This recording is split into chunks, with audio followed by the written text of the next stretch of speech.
drill a hole, 3/8 rod, the bolt on the end, washer. Some of them have a hole too already, right? You have to drill it. The base plates you gotta drill it.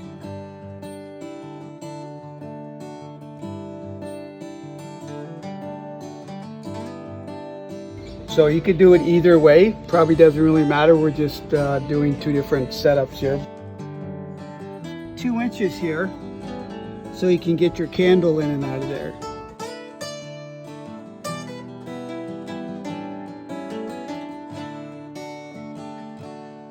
Not much space between this lip and the inside of here.